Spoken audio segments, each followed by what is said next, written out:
The Straw Hats are on their way to Elbaf as they party on the giant ship. Not sure where we're gonna drop Kuma and Bonnie off though, like are they coming with us to get the One Piece? And it cuts over to one of Shanks' territories and we see that Bartolomeo burned down one of his flags, like how Luffy did the world government, but this time they actually slid. We see Shanks and his crew standing over him while he's handcuffed. He says, "Many crews and islands rely on my flag. If I just let this slide, people will lose faith in it. My friends and allies would become targets." Bartolomeo says you're absolutely right, as he bows his head to the ground, pleading for forgiveness. And we weren't thinking it was just a foolish mistake. And all the townspeople are just looking like they aren't cheering Shanks on to kill him. He just looks cold as his crewmate hands Bartolomeo a small bottle, and they'll let him go if he uses this to poison Luffy. Causes intense pain and blood erupts from the victim until they die. Now his crew yells that there's no way we do that to Luffy. Barto snatches that shit and chugs it all himself. His crew screams on in horror like, bro, you're gonna die. That's fine by me. Luffy never asked us to follow him or take up his flag. Oh, I don't want to get him involved in my mess. His time is too precious to waste on someone like me. I'm good just being another scrub who got killed trying to show up in Emperor. What the hell? He's such a, he's oddly charming, bro. As he cries out, I wish I could have seen Luffy become the Pirate King, but I threw that all away, so it's up to you guys. But by the time he finishes his speech, he burps and nothing happens, and then they look and Shanks' whole crew is just gone. They all have the bright idea to get the fuck up out of there. While they're leaving, the whole crew just starts mocking Shanks. Even Bartolomeo's like, I thought the emperors were supposed to be ruthless, but he was softer than I expected. While he's saying that, it cuts over to Shanks' crew and he's just laughing, smiling at how dedicated they were to Luffy. Yasop pulls up like, yeah, boss, move out the way real quick. We still gotta teach him a lesson. And I don't know what kind of bullets he's shooting, but he blew up the whole fucking shit. And on this day, Barto's crew was sunk. And it's unknown if there are any survivors. Blackbeard's back on Pirate Island, cussing out his crew for letting Kobe escape.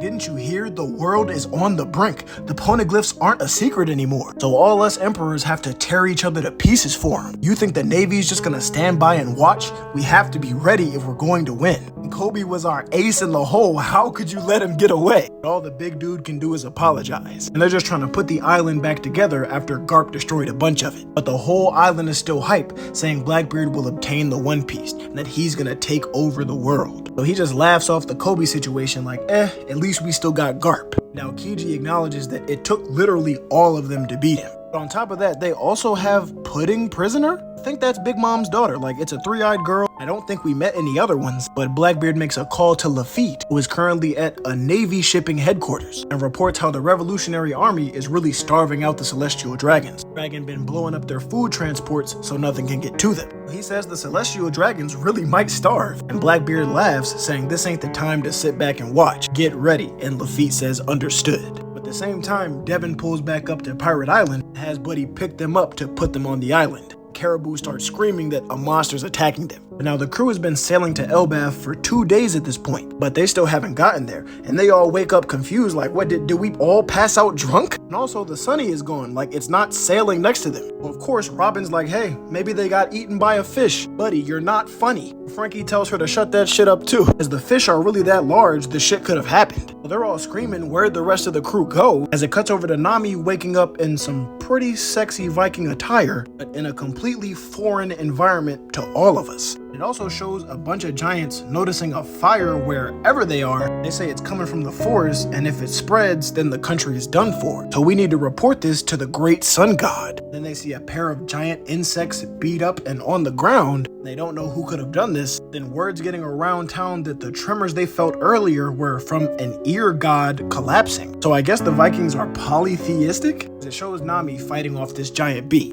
Nami fine ass just screaming out for Zoro, Luffy, and Sanji, somebody come save me, cause she doesn't know where she is. She just had to kill a giant bee. But that's when she hears Usopp's voice and tries to run to where it's coming from, but ends up tripping on this pretty unconventional floor. Before she can stand up, this cute animal walks up on her. Can't tell if it's a porcupine or what, but they both just scare each other. She just runs even faster to where she heard Usopp's voice. And that's when we see he's getting chomped on by a giant cat, just screaming for her to save him. She's like, hold up, I got my own problems to deal with first. And calls out the big dog Zeus, who shocks the porcupine, I guess, and then quickly after shocks the cat that's trying to bite Usopp. They both just tumble away to freedom. The cat just completely ate that and got right back on their ass. They're running and yelling, trying to figure out how they got there, because the last thing they remember was drinking on the ship. Nami recalls how the giant said what they were drinking could cause hallucinations. Shit called absinthe, so I guess they kinda blacked out. They end up running into a dead end as the cat is walking them down. Usopp tries to walk up on it, figuring it's a hallucination. He just gets swatted away like it's nothing. And I'm not sure how solid these structures are, but he just knocked them out the building. But then follows them right down and turns into a giant lion. And Usopp's knocked out, so Nami just accepts it like, yep,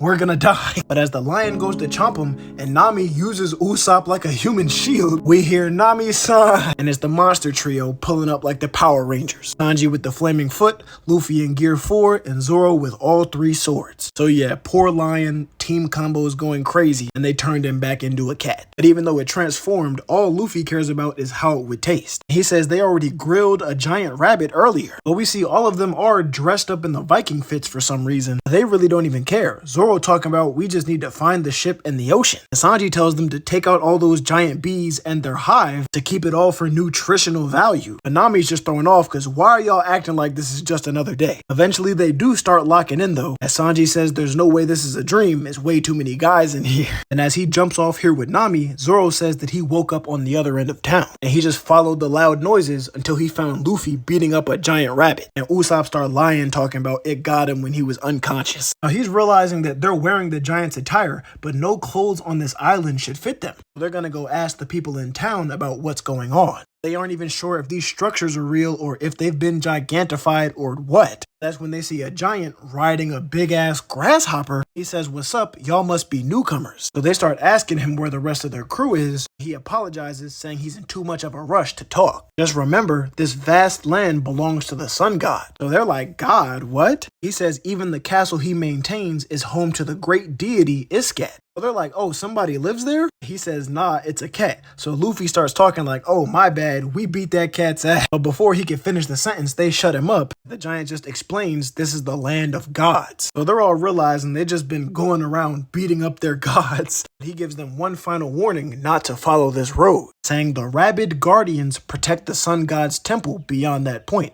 No one has ever ventured past there and returned to tell the tale. So as soon as he says that, Nami's like, bro, why would you say it like that? As we all see Luffy's face as he doesn't even hesitate to take off sprinting. And Zoro is right behind him like, rabid guardians. Sanji cussing him out like you and Luffy enable each other at this point. Come on guys, this place reeks of adventure. So of course they all have to chase after him. But while he's running, Luffy sees that somebody's running towards him. Figures he's just gonna dodge them, but he runs into a glass wall and it cracks like crazy all the way up into the sky. Now they really don't know what the hell's going on. The people in town are all scared, but that's when they all look through the glass and see a giant room. They're even more confused, like there's no way we're still on the ship. Somebody screaming for their help from inside, and oh, it was Chopper. They put him in a smaller cage, the collar around his neck, so they had to break him free. And when looking around, Usopp's figuring out that someone must have dressed them all up like dolls. They're finding these blocks that the whole country was made out of. So it sounded like some Lego shit going on. Sanji realizes when they cooked that rabbit earlier, it smelled crazy. So it must have been from these plastic blocks burning.